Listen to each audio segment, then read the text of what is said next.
Welcome to First Things First on this July 4th Independence Day. I am Jenna Wolf. That is the Hall of Famer Chris Carter. That is Nick Wright. Thank you so much for spending your holiday with us on a very busy morning, even though it is a holiday. The NBA doesn't know that. They just keep rolling along. Be careful with your fireworks today. I say this is the son of a fireman.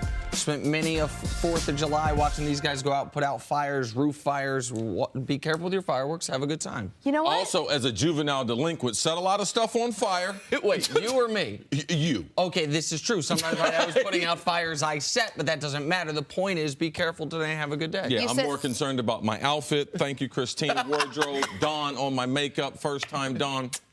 See, let's do got this. a little I'm ready white, for you a got show. some red, I got a little blue. We you did were it very saying, nice. Jenna Nah, Wolf? that's okay. My brother's a plastic surgeon. There's always a bunch of firework accidents yes, that happen like on this JPP. day. Like JPP. He had to get his hand put back together. Exactly. Absolutely right. Agreed. You want me to start the show? Yes, That's what the people are here for. Let's do it. Let's do that. We'll start in the NBA, where we are learning more about the one-year deal that sent DeMarcus Cousins to the Warriors. Or in other words, the best got better. According to a report, the Lakers could have had him for a similar price, similar deal, but they politely declined. Thank you, no thank you, opting to sign free agent veterans like Lance Stevenson and Rajon Rondo instead. CC, what do you think? Did the Lakers make a mistake passing on Boogie Cousins? I don't think they made a mistake. I think the Lakers, they've been going about this the right way. And we as basketball fans have to make sure that we just don't, because you mentioned the Warriors. You can't make every move with the Warriors in mind as far as, oh, this is going to get us closer to the Warriors, because if you do that, you can make a lot of mistakes. This is not the offseason that they just have to get everything right. Magic Johnson has said it's going to be patience. All right, it started off last year with the draft class. Ball, Kuzma, they got that part right. They made it through the season. They got some great experience. They have the biggest free agent acquisition that they've gotten since, I mean, Shaq? I mean, and Shaq was a trade. Like, you could argue biggest free agent acquisition ever, but biggest player acquisition in line with acquiring Wilt, Kareem, Shaq, now LeBron. LeBron has said, he matched Magic Johnson when he said it's going to take some patience. LeBron realizes that when he went back to Cleveland, it was going to take patience. They ended up getting to the finals the first year. Didn't expect that. So you can make some bad mistakes by trying to go out. And I know, is it a mistake if they don't sign him? No. But is it a mistake if they don't sign him, then he goes to the Warriors? And you're like, if he didn't go to the Warriors, this definitely wouldn't be our lead question. But I don't feel as if they made a mistake, because long term, you can rent certain players. But Boogie Cousins, knowing he's only going to be there for part of the season, knowing you have a very, very young roster that is still trying to form itself, to me, Boogie is not the guy that I'm going to take a chance on around all those younger players, knowing that you're going to lose them. Now, with him going to Golden State, they could get a Boogie next season to a long-term contract with LeBron, and we can see if he's healthy. We can see if he can follow up that second year of not being a distraction to his team the way he was this year for the Pelicans, being a stellar teammate. So I believe that they did the right thing staying off of Boogie on a one-year deal. So the one-year deal is the key part here, because when we talked about this before Boogie signed with the Warriors, and I was all tied up in knots about whether or not the Lakers should pursue him, the reason that I ultimately said I don't know is I wouldn't have wanted Boogie on a 3 or 4 year deal, and I wouldn't have wanted Boogie on a 1 year deal. If he would have taken the two, by the way, the deal the Pelicans offered him after the injury during the season, 2 years, $20 million a season, that to me was the Goldilocks zone. That to me was the perfect zone, because a multi-year deal. Now, Nick, this was before injury. No, this was post-injury, before free agency. Because most people could see, okay, well, maybe if it's before the injury. No, this was after. He was still looking for a max deal. Exactly. It was after the injury, but before free agency opened, that the Pelicans offered him that deal. So why does 2 years make more sense to me than 1? Because I would have significant concerns if I sign Boogie Cousins to a 1 year deal, knowing that he's not going to be healthy until around Christmas, that also knowing that he is going to want to go out and prove he is a max player. The only team that I think can take him on this deal, a 1 year deal, and feel great about it is Golden State because, A, they don't need him. B, he knows he is sacrificing touches and money and opportunity just to get a ring and to prove himself. There's one other team I'd like to add to that list because I believe he could have gone to Boston. On a one-year deal? Well, they definitely reached out to him. Mm-hmm. They had communication with him. But when you look at Boston's roster, Kyrie will be coming back. Gordon Hayward will be coming back. They've had a great deal of patience. Gordon got hurt last year. So it's a roster with a number of talented players so he could take his – they filled the bill as far as you could take your time in coming back for 1 year. I just mean the concern that when you get Boogie back, if he doesn't have the long-term security, is he instantly going to try to prove to everyone, I'm still 25-12, run it through me? When he goes to Golden State, he knows that's not the way their offense is going to run. He makes that sacrifice. I didn't like Boogie going to Golden State for a lot of reasons. That doesn't mean he was a perfect fit at that contract for every team. And I have to remind people, LeBron just last year had to go through how many stops and starts of the season, right? Oh, yeah. You do this trade, and then IT's not healthy, and then he is healthy, and you do that trade. LeBron's going to play amongst guys he's never played with, a totally new roster. And if you have Boogie coming in, by the way, the Lakers also on a one-year deal wouldn't have the ability to go over the cap to re-sign him. So it would be a rental for a half a season, and to have, all right, LeBron's getting used to playing with Ingram or whomever, and now Boogie comes in. Like that, I wouldn't have hated the deal had they done it, but I understand why they said it's not the perfect And Nick, fit. you would.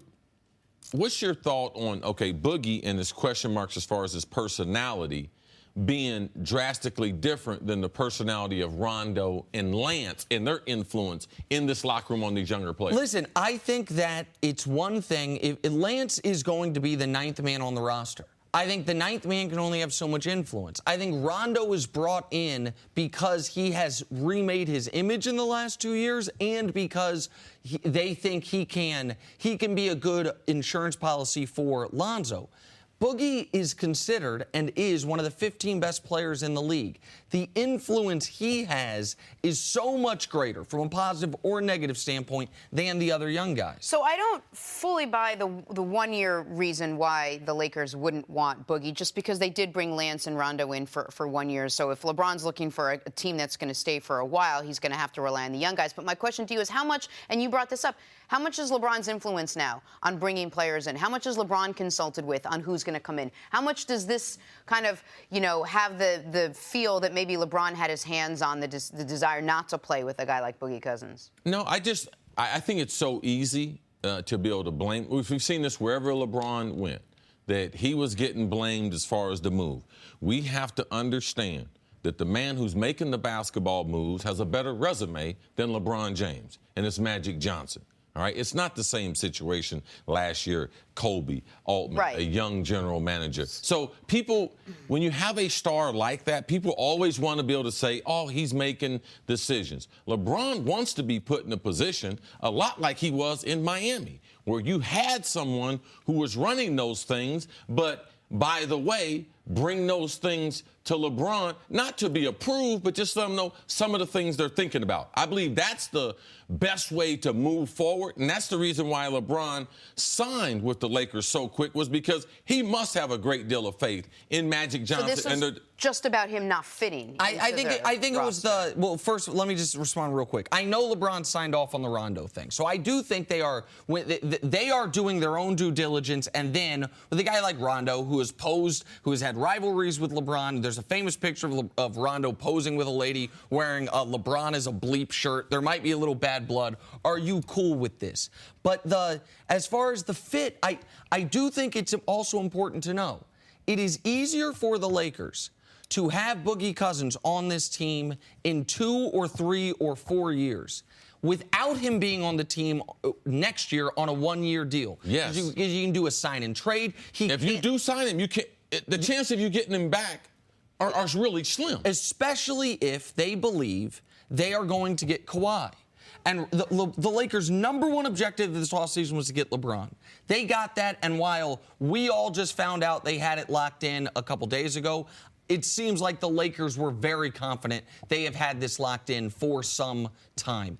Every move since then has been about making sure they can get Kawhi Leonard. And with what CC's reported about Kawhi not feeling like super teams are the thing in the NBA, yes, they also have to do the math of, does adding Boogie make Kawhi more likely to want to be a Los Angeles Clipper rather than a Los Angeles Laker? That's a real question right there.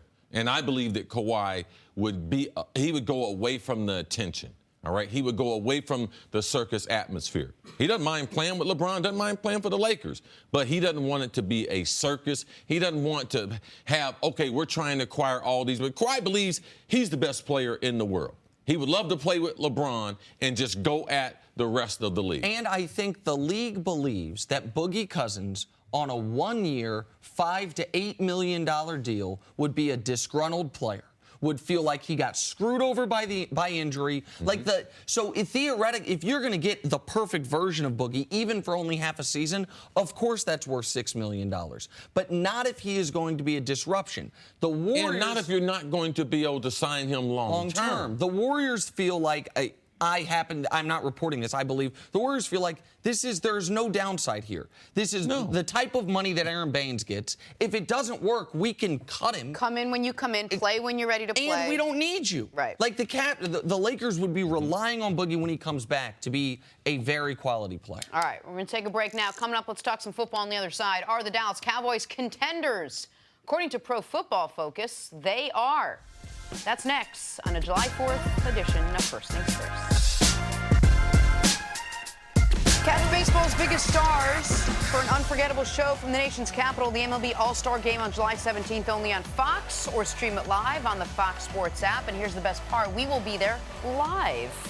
Yep. In our show. Monday and Tuesday. Yeah. Live in D.C. Come say hi. All right, we're going to get to the Cowboys in a second. But first, Jordan Bell with the sick putback dunk. Summer League action. Very athletic. As you see, what would he do for the Warriors? This is the kind of stuff he can do. Putbacks, play energy on the defensive end.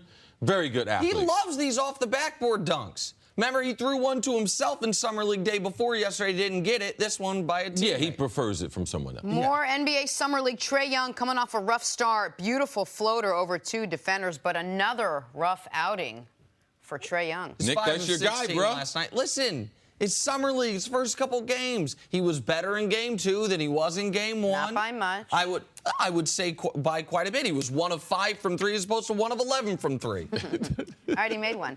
On to the World Cup. Yuri Mina of Colombia with a header in stoppage time to tie this game with England. Mina is a tremendous defensive player. He's come up big in this whole World Cup. He scored a couple goals on set pieces like this, corner kicks. Tallest athlete that they have on the team.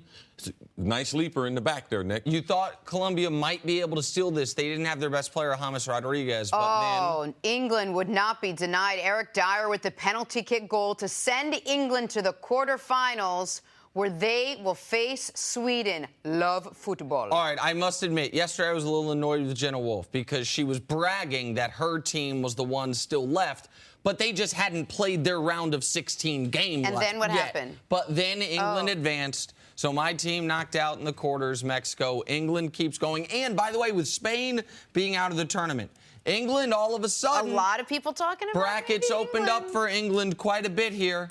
Another penalty kick shootout in the quarters. England keeps it moving. Thanks, Nick. No problem. Moving on to our version of football.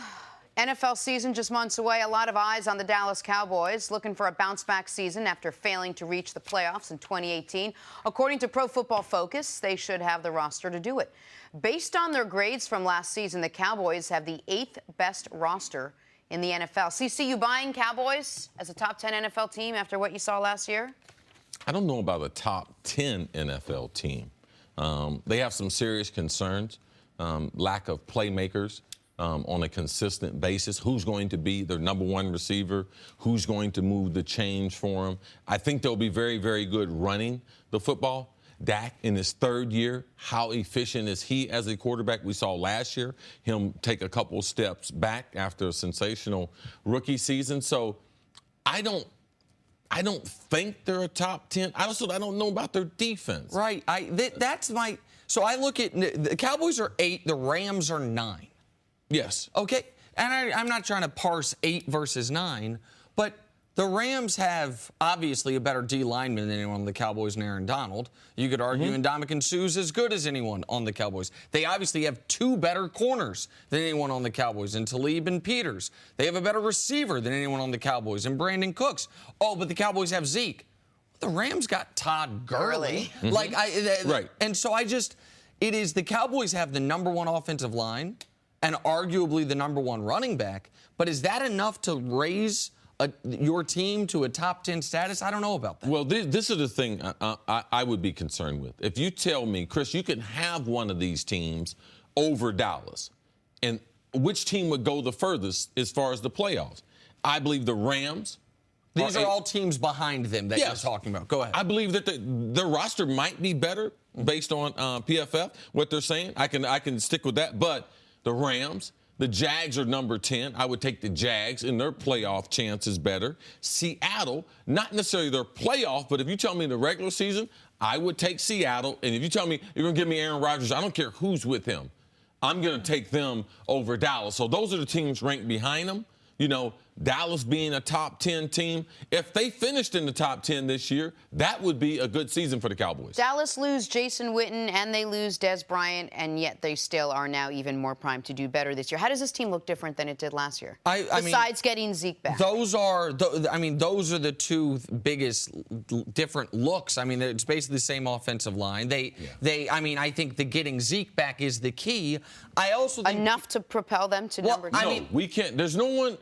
I don't know. I don't know anyone in the football world that's saying Dallas has gotten better without Witten and without Dez. Like, no, there's nothing saying they're ready to propel them going forward. No. Besides saying that Zeke will be there for the full season. Tyron Smith, the left tackle, he is healthy. He's one of the best left tackles in pro football. He would be better, but there's nothing saying, they're getting ready to propel the Cowboys to be they were not a playoff team last year. Right. So what did they do this offseason to make them a playoff team? Those are the things we're questioning. And listen, PFF, I know you spent some time there, and I love PFF. I was an early adopter. My guy Sam Monson, back when they only had like 3 employees, and I was doing local radio, because it gave guys like me an idea, a way to figure out, who are the good centers in the league other than the Pro Bowlers? Yes. Who are the good interior defensive linemen who aren't racking up sacks? So I respect what they do, but one of the reasons the Cowboys, I think, are going to be favored more by that metric community than maybe general football analysts is you can't give equal weight to, the Cowboys have an elite right guard.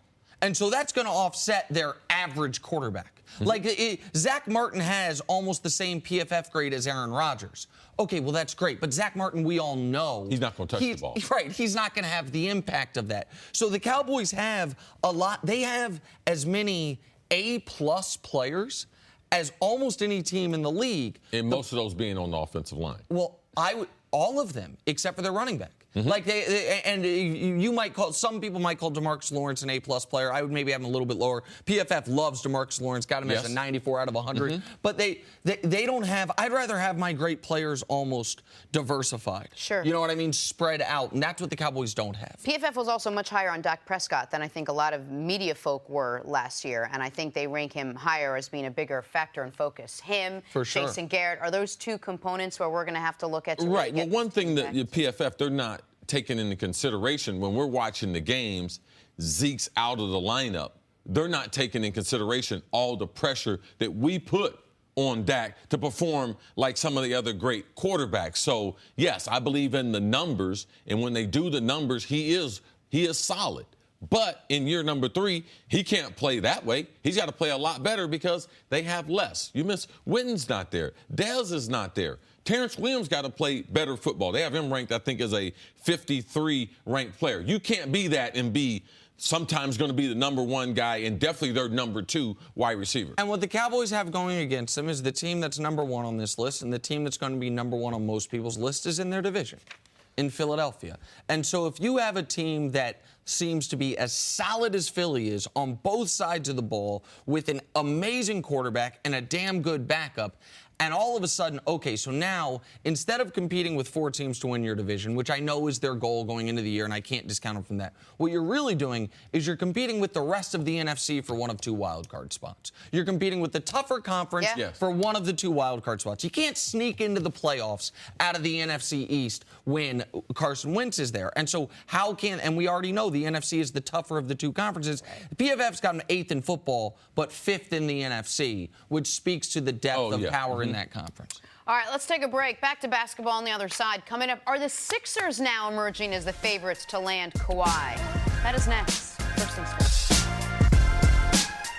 Oh, we getting a little history in on the show?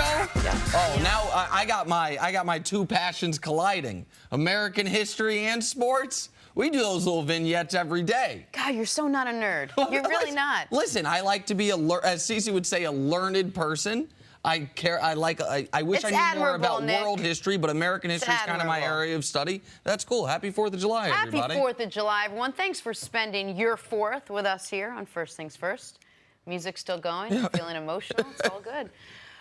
Time for some stories to start your morning. Music changed. We need to move on. Brought to you by the unexpected energy of ExxonMobil. Tough news. Toot that thing out, make that money. Oh, excuse me.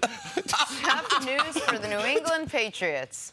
Wide receiver Julian Edelman lost his appeal and will serve his full 4-game suspension for performance-enhancing drugs. CC, how much will the Patriots miss Edelman in the early going? Oh, they're going to miss him? Man, you do the crime, you got to do the time. Man, they ain't letting no, especially performance-enhancing drugs. When was the last time we seen one of these overturned? And they need him. His career, this is a big year in his career. Injured last season. Gronk might be his last year. Yep. I think, man, it could be a lot of faces in New England. This is their last season. And this is a missed opportunity for Edelman. Cooks is gone. Amendola is gone. And so I'm not surprised at all that this suspension got upheld. To Chris's point, you sometimes see the street drug suspensions reduced. You very rarely see the PED suspensions reduced. All right, to the NBA now. The Wizards are expected to sign Dwight Howard to a 1-year deal. Howard averaged over 16 points and 12 rebounds for the Hornets last season. Say that again, Jenna. What did he average for the Hornets? I'm telling you. 16 points, 12 rebounds. Oh, okay. You all right with that? Yeah, absolutely. Nick, how much can Dwight help the Wizards? He's better than Marcin Gortat. Now, that's a little combustible locker room. Dwight's never been a great locker room guy, but the guy he's replacing in Gortat, he and John Wall really didn't like each other. So as long as he's better than Gortat in that regard, he's an upgrade off the court. And on the court, he's still better than Marcin Gortat. He's still one of the best rebounders in basketball. I think that's a good move by them. You have to give Dwight at this point in his career credit. Really, really solid season. Also, he knows what he can do and what he can't do. Now, you might not like what he can't do because he is limited as an offensive player and, as you mentioned, not known as a great teammate. There's a reason why Nick would say one of the 50 greatest players ever, why he's played on the many teams as he's played on. That's a good point. That is true. Bounced around a bit. Good news for Devin Booker. He and the Phoenix Suns are finalizing a 5-year, $158 million deal. Not bad for a 21-year-old. Nick, good move for the Suns to lock up Booker? I think it is a good move. I know that there are some Phoenix fans a little trepidatious about this. They saw Andrew Wiggins after year 3 average 24 points. He got this contract, and now that looks like the worst contract in basketball. Year 3 for Booker, he averaged 25 points. He gets the contract, but I think Booker's a special player. I think he was a steal in the draft, and you got to lock these types of guys up. Phoenix fans, you should be worried if they move the goal. If they move it up to like 15 feet off the ground, as long as they keep it where it is right now, man, this kid can flat out play. Since the first day he came to Kentucky, the coaches told me, man, we got a really special player. He was only 17 then. So now he hits free agency. He could hit free agency at 22. You have to be able to lock him up. You can't teach what he has. It's not his jumper, it's his work ethic. All right, finally, the Sixers remain a suitor for the services of Kawhi Leonard, even though it was reported Kawhi only wants to play in Los Angeles. According to reports, Philly is the team that can put together the best trade package for Kawhi. CeCe, should the Sixers even try and trade for Kawhi, knowing what we know and where he really only wants to play? No, if you watched me on TV yesterday, if you heard me say anything about Kawhi, if you know, man, Kawhi Leonard is not playing basketball outside of what is it, 90210? Okay, well, that's the Beverly Hills area code. Okay. Yeah, one of those, the greater Los Angeles metropolitan area. No, he spent most of his life in the San Diego area. He likes it. He realizes at this point in his career, it's probably the only time that he can take control to get to Los Angeles. He wants Los Angeles. Wants to play basketball there. Does not want to play a half a season, 2 weeks, or 2 games anywhere else. There's nothing against Philadelphia, Boston, or any of these other places that all have inquired about Kawhi. Kawhi has been straightforward in telling these teams and also the players, anyone who tried to communicate from LeBron James's camp to Kawhi. Kawhi let them know. Anyone from Paul George's camp who tried to talk to him or any of the other big stars out there, because a lot of them reached out to Kawhi, Kawhi let them know that I'm trying to play in Los Angeles. It wouldn't do you any good to trade for me if you're not in Los Angeles. There's been a report that if Kawhi isn't traded, he could threaten to sit out the entire season. If he is traded to a non-Los Angeles team, do you believe that situation still applies? That he would threaten you, trade for you. He can't control where he's traded to, but if he were traded to Philly or Miami or Boston, would that threat to not play still apply? That's San Antonio. If San Antonio and Greg Popovich are taking Kawhi in his group serious, they wouldn't trade him anywhere else, because the other teams also know, man, I can't trade him when the guy said that he's not going to play anywhere but Los Angeles. So you're not going to get the best package. And San Antonio knows. So there's too much information. There's been too much communication as far as what he wants to do. And, Kawhi's got one of them strange injuries. Them things could linger on. The player could be like, I don't know. He might, something had a setback. Right. Which is not something I love. I don't love. I haven't. There's some things about how Kawhi's done this I don't love, but as C would say, how I feel about it, I can tell the audience how I feel about it, but it doesn't really matter to the situation. Doesn't impact the reality of the situation. And if he's so dead set on not playing in LA, on only playing in LA for the Clippers or the Lakers, yes, if the Spurs don't trade him, he could sit out. But he could do something that you haven't mentioned, like if he is traded, a trade doesn't go through till a guy passes a physical. Oh. And Kawhi could just not show up. Like, and his physical is an important one. Sometimes the physical is just, it's something you just have to do, but everyone's healthy involved. Kawhi could just not show up. Like, now, a lot of people are going to hear this and not like it, think it's not honoring the contract. Go ahead, Jenna. I'm one of those people, Nick. Absolutely. And I'm one of the people Play out the year. You want to go to LA? Go to LA when you can. But it shouldn't be against the Spurs to not get everything you can for him now. Listen, I tend to agree with you. It's every side for himself. If Kawhi's doing what's best for Kawhi, the Spurs should do what's best for the Spurs. What's best for the Spurs is not to trade him anywhere else but Los Angeles. Why? They can get more for him somewhere else. That's better for the Spurs. No, that's just on paper, Jenna. The 76ers are not going to offer him a better offer than the Lakers. But that's only because of his stance that he only wants to play for the Lakers. Yeah, you can't go into it looking at absent of the information. Of course. And all these teams have the information. The 76ers are not going to give them more than Magic Johnson and the Lakers. But it's still up to the Spurs to decide where. It's up to them to decide where they want to trade him for whatever reason. Even if it's to get him out of the West, they have the right to choose where he goes. We're in a situation, and I think oddly enough, your guy Danny Ainge is the best example of it, that the teams will be as cutthroat as possible. Isaiah Thomas. Oh, no one says anything about them. Plays through the injury. Yeah. Plays through his sister's tragic death. Yeah, then they got rid of him. Got rid of him, and now what's he going to get in Orlando? Some mid-level deal. So I do understand from a player's perspective why the feeling would be, if they can be that cutthroat, I can be this cutthroat. I do think at some point we have to decide if these contracts are actual contracts or if we can just rip them up. Thank you. That's what I either honor it or don't honor it. But if you're not going to honor it, then let's not. I get the frustration. I'm going to tell you guys, I've been covering sports a long time, a lot longer than both of you. We're going to always be talking about ownership and what they do, and we don't even act like it's no big deal. Oh, see. They cut guys and tear up their contract. There ain't no honor, no contract with no owner. So a player, very seldom does he get this stronghold over an organization, and San Antonio would be foolish. R.C. Buford, you would be a fool Pop, you would be a fool to trade Kawhi somewhere else besides Los Angeles. Listen, when you're talking about ownership ripping up contracts, we're going to talk about Odell in a second. This is one of the reasons in football where ownership does rip up contracts all the time. I always support the player holding out. In basketball, where the contracts are guaranteed and they don't get ripped up, the guys get their money no matter what, it's a little bit different. But on this specific point, just real quick, on Philly, yes, Philly has the most assets. Philly has an unprotected pick from Miami in 2021. 2021 could be the double draft, the year the high school kids are available. Right. And, like, Philly has Saric, who is a perfect Spur. Fultz, if the Spurs like him. So do they have more than the Lakers have to offer? Well, they have at least equal, and maybe the Lakers are being stingy with what they want to offer.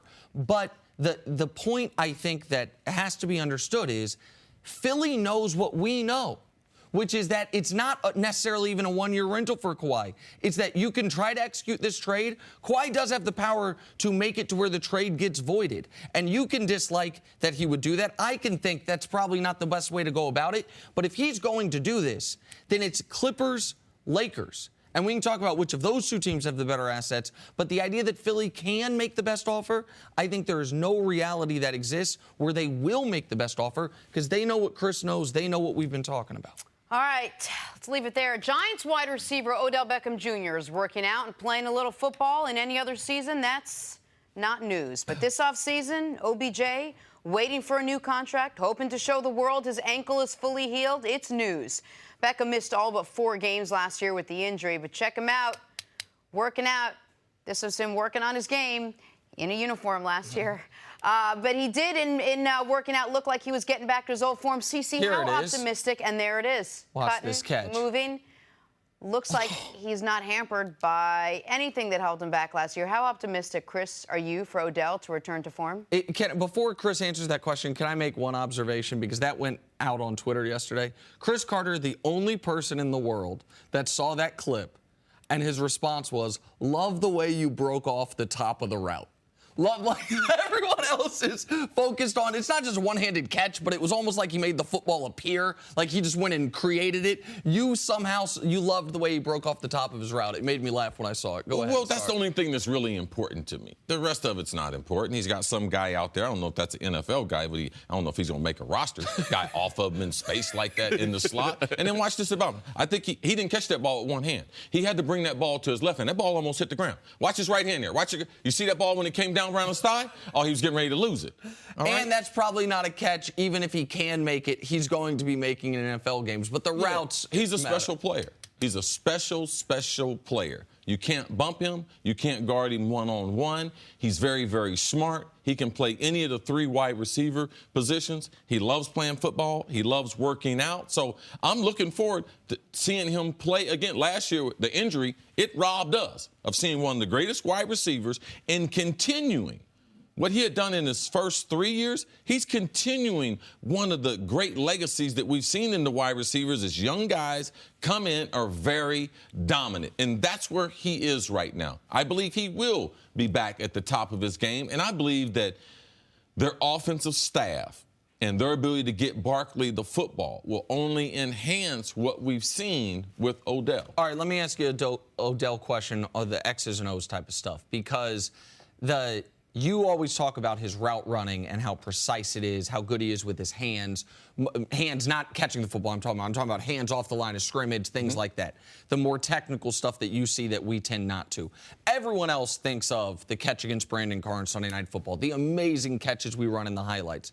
But his biggest weakness as a wide receiver, it's not injuries, it's not route running, obviously. It's actually drops on easy passes. Yeah, it's focus. Typically when you have that type of skill, it would be like a guy shooting contested jumpers at 43%, but wide open jump shots, he's only shooting at 3 point. He's only shooting 33%, because in those he doesn't focus. He's not locked in. And that's what Odell, he takes it for granted that he's going to catch it because his hands are so good. Sometimes, as a very good player, you don't play the game at the speed the other players are playing at. You play the speed a frame or two ahead of where they are. So a lot of times, instead of focusing on the football, you're already looking over your shoulder, ready to make the next move. And this is what you see with wide receivers. As they get older, as they get into their mid to late 20s, you see their focus get a little bit more intense. And that's just a part about learning to be a great wide receiver. And he's very, very close, but every once in a while you'll see the easy drop. I want to follow up real quick. I remember, I apologize to date you and date myself a bit, but I have very few memories of you with the Eagles. But you and I have talked. I know the old, all Chris Carter does is catch touchdowns, but drops were never an issue for you in your NFL career, correct? From your rookie year, you never had a drops issue? No. Okay. You were the caliber of player, obviously, of Odell, and the spectacular catches. Why do you think for you or Jerry, guys who also had the spectacular catch ability, that focus wasn't a problem? The guys that don't have drop issues, Fitzy, right? Larry Fitzgerald is a guy that's never really had a drops issues that I can remember. Why, for those guys, was that not a problem early in their careers? I think if you look at those other players, the reason why it's not an issue because those players are less emotional. You see them during the game stay at one level. That's one thing that I'm a lot like Michael Irvin, but I tried to be a lot more like Jerry Rice and stay level-headed and stay smooth and cool through the game. Sometimes that was hard for me to be able to do. And when you get distracted or you get involved in other things that can take your focus off of catching the football, it's very hard to catch the football in an NFL game. Not only is it hard to catch the ball, but, man, I'm not ashamed to tell you, man, you're afraid to get hurt. Every time that ball's in the air, you can get hurt. Now, either how many yards can I get? Who's closest to me? Can I get yards after the catch? All those things creep into your mind. So younger receivers, as we see in their first 5 years in the league, their focus tends to change once they go beyond that. And I believe Odell will do the same thing. All right, speaking of pass catcher that's not young anymore, Rob Gronkowski. Can he bounce back after considering retirement? That's next on First Things First. Nobody happier for the NFL season to get underway more than Rob Gronkowski. The rumor mill spinning the last few months about his possible retirement, about his frustration with his head coach, about his contract extension. Coming off the Super Bowl loss, Gronk kept quiet about most of it until he let the team know he was coming back. That being said, he is more than ready for 2018. I'm super excited about the upcoming season, and it's going to be fun. We got another year, another training camp, always a grind. Gotta get yourself through that, and then just excited for the season, man. Just, you know how it goes. Another year down, you know what to expect now. Going to year 9, you know how to do it. So I kind of feel like that's always good to have in the back of your mind. You know how it goes down. You know what to do. So super excited for this year. I just wanted to see where I was at and see how I can get my body feeling, see if I can handle it, endure it again. And I feel like I'm super ready, man. Chris Keeney, we talk so much about the mental aspect of football. When you're contemplating retirement, how hard is it not just come back for next season, but to overcome that and get your mind frame right and then go back in and play and give 100% of yourself? Well, I guess the best way to describe it is by how my favorite head coach, Bill Parcells, used to describe it. And he says, if you're thinking about retirement, you are retired. And I know that's one of those things that people hear and it's cliche, but I actually lived it back in 2015 with the Baltimore Ravens. I was considering whether or not I wanted to come back and play football for an 11th season. And you do everything to get your body in great shape, but ultimately there's a part of that mental edge that you have to go out there and play the game at the highest level.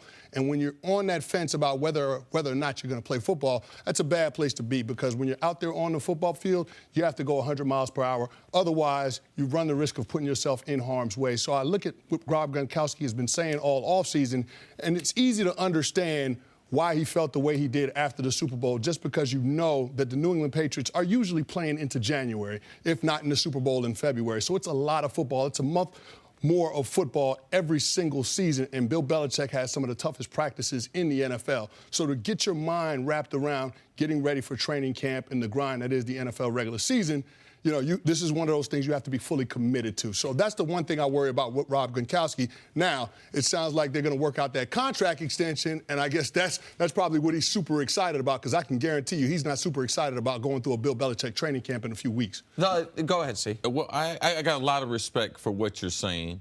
It would be hard for people to understand that little thin edge between, oh, yeah, I want to play, I'm going to make a lot of money, I'm in the limelight, to the type of mentality that most of the 1,800 players that playing. And that means I'll go through him, or her, and their mom regardless.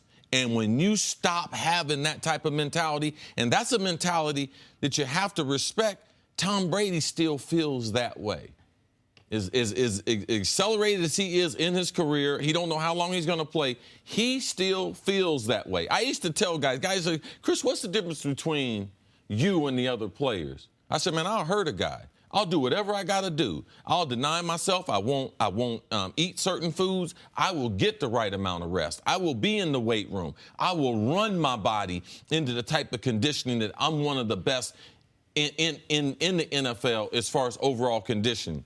When you start losing that, it's hard to play this game. Yep. You can play some other games, and you can do a lot of jobs, but it's hard to play that game. And when you say, when I wake up in the morning, I know what I'm going to put my body through, like, that's an edge an NFL player needs. And if you lose that, then you might as well be retired, like Coach Parcells said. Listen, obviously, guys, when you say in this game compared to other games, obviously NBA guys, this does not apply to them. Ray Allen, it felt like, was retired for 2 years, and people were still like, Ray, will you come play with us? Like, the violence isn't there, and it's just like, okay, can you come out and hit some jump shots for us? Can you come out and do one thing really well, be a specialist? Unless you're a kicker, like, the violence is going to be there, and you ain't no specialist. You're going to be asked to do a whole lot of things on the football field. Here's why I don't worry about Rob Gronkowski. I don't think he was ever actually thinking about retiring. I think he wanted more money, and I think he maybe wanted to play for a different football team. I don't think Rob was ever actually going to go into movies this offseason. I don't think he was ever going to go into wrestling this offseason. I think Rob wanted a new contract. I think Rob wanted the Patriots to show him how valued he is. He might want to do those things down the road, and if I'm wrong, then everything you guys are saying applies. I just think this was more of a contract dispute, more of a Bill Belichick is a pain in my butt dispute than a I don't want to play football situation. This is what I got to respect. I used to feel this way walking to the bathroom in the middle of the night. I couldn't feel my feet for the first 4 or 5 steps. I'm only going to bathroom to urinate, but I have to sit down. People don't see that. So when you talk about, oh, I didn't think we think about quitting now. Yeah. I mean, this game is hard. Well, what's and this game has delivered some blows to Rob Gronkowski that I know he's got aches and pains right now, going into his 9th year. I mean, I played 16 years, so there's times, year 3 to 5, man, you have some times you question it. Year 7 to 9, you begin, and anytime you get beyond 10 years, every year you question it. And the marks that it leaves on you, it's not about my attitude. Man, when I can barely walk, when I'm trying to get a bone spur removed from my ankle that's in between that stops my ankle from flexing, there is no offense. There is no amount of money that removes that. So I believe the Gronk, what he was talking about, that retirement, it's real. He's within 2 years of definitely being out of pro football. Let's just talk at the Patriots for a second. So now they don't have Edelman to start. How much more now do the Patriots? I mean, we know what Gronk needs from the Patriots. How much do the Patriots need Gronkowski in that lineup? Well, he's huge for what they do because the Patriots are an in-between-the-numbers passing team. That's where they want to live. Now, they'll stretch the field and attack the guys outside the numbers, but for the most part, they want to move the ball with the slot receiver and Rob Gronkowski because that's where you create the mismatches on the defensive side of the ball. So when you start talking about the weapon that Rob Gronkowski is for Tom Brady, knowing that you're not going to have Edelman at the beginning of the season, I think it's important to make sure that this guy is all in. But to CeCe's point, this isn't the first time we've heard Rob Gronkowski talk about retirement. So when you start to verbalize those concerns in consecutive off seasons, a part of me believes that it's a real thing. Now, I know a lot of it's contract related. He's got $17 million coming to him over the course of the next 2 years. He feels like he's grossly underpaid for what he does. And I would agree with that. But I don't know if this is the way to go about it. When you start opening the door to saying you're potentially considering retiring, I think that's a dangerous spot for a player to be in because this is a game that you can't play half-hearted. You have to be a savage when you step on that football field. Otherwise, you're going to put yourself in a bad way. All right, so then I have a question for both you guys because it sounds like from what, Chris, you were describing about walking to the bathroom and you just kind of doing the silent church. He's right. Doing the he's amen. Absolutely right. So explain the distinction between what you're saying Bill Parcells is talking about. When you're thinking about retirement, you're retired. And what you're describing that every veteran goes through, which is, man, this hurts so much. Like, yeah, but you begin to ask yourself, how long can I train like this. Because I'm just going to tell you, we're in a window now, 4th of July until the time we get to training camp. You're going to hear stories from guys, I'm bigger, I'm stronger, I'm faster, this is the best I ever felt, I didn't grow 2 inches, I'm Benjamin Buttons, I'm going backwards in age. Like, this is what we see. So be careful.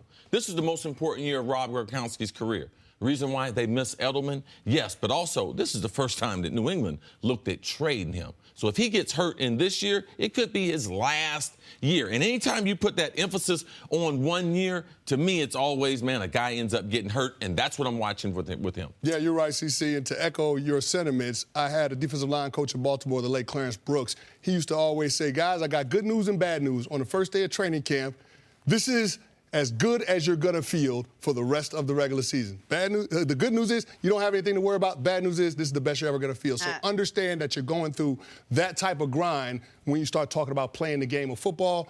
And with Rob Gronkowski's mentality and the way that he's playing the game and what they're going to ask him to be doing, it's going to be a lot of contact. He's got to make sure he's 100% committed. And let's not forget, they lost their all-pro left tackle, Nate Solder, and Gronk is the best end-of-the-line blocker, I believe, in the NFL. All right. Chris, we'll see you a little bit later on the show. Sounds good. Coming up, hey, why did the Lakers pass on Boogie Cousins? That's next on this Independence Day edition of First Things First. Back here, First Things First, NBA champion Antoine Walker joins us now. Happy 4th, Antoine. Thanks for being with us today. Check you out some fireworks tonight, downtown Manhattan.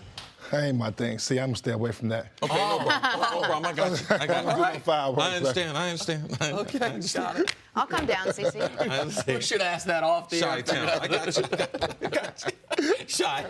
I got you. Antoine, we are still learning more about the one-year deal that sent DeMarcus Cousins to the Warriors. You know, when that incredible team got even more incredible? Turns out the Lakers could have had him for a similar price, similar deal, but they politely declined. Thanks, no thanks.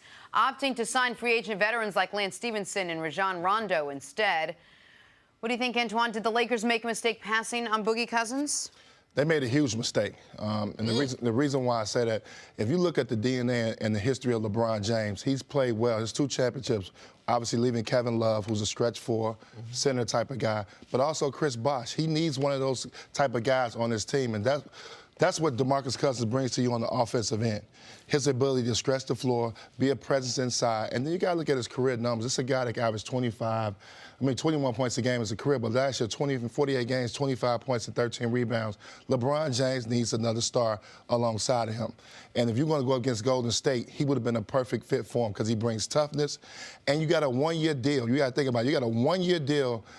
If it doesn't work, you don't lose anything. If it's going to be $5.3 million, you don't lose much from it. And if you get him with LeBron, LeBron's a great teammate. LeBron can have that type of influence on him that can change him. And if you got the idea you're going to bring in Rajon Rondo, who can be the icing on the cake, Rajon just played with him. Rajon went to the University of Kentucky. Rajon's a guy that can get in his head, that can talk to him, that can get him on the right lift of how to play. And if it doesn't work, you're renting him for a year. You got to try to figure out some pieces to put with LeBron James if you want to win this thing. I agree you have to figure out some pieces to put with LeBron James. My concern, if I'm the Lakers, and Boogie Cousins, pardon me, is does adding Boogie, if they could have added Boogie, make it harder to get Kawhi Leonard and get Kawhi Leonard long term? If what we're hearing from C started this, and now we've heard other people, Shams Charania talked about it on The Herd yesterday, that Kawhi is not necessarily so into the super team thing. It's not that he wouldn't want to play with LeBron, but that he doesn't think that the guy that he compared himself most to, or people around him compared himself most to, is Russell Westbrook. I can be a draw of people. But we also know Kawhi doesn't like a lot of what you would call circus, a lot of noise around the team. There's going to be noise surrounding the team with LeBron no matter what. Right. And I have real concern about whether or not Boogie's would be happy in any situation on a 1-year under market value contract that isn't Golden State, where he is essentially sacrificing money to go walk into a ring. For all those reasons, I don't think it's quite as simple. And that's not even to mention that you're not going to have him until Christmas. I don't think it's quite as simple as you're making it out to be. Well, you got to eventually add pieces with LeBron James. Yes. You got an opportunity to add a 27, 28-year-old guy who's arguably the top 15 player in this league. You got a chance to try him out. You get a free tryout, basically, for $5 million. I'm not worried about Kawhi Leonard at this point. Kawhi Leonard is probably next year. but I get to put him with my young core, see if it can fit, see if it can mix. If it don't, it doesn't hurt me. Going into 2019, I still got to put pieces around him. The 2019 class ain't that great. No, but what if the Lakers in their theory was, okay, we'll let him try out with Golden State, because we're not competing with Golden State this year. We got LeBron for 4 years. What about we put him with Cousins in year 19, 20, and 21?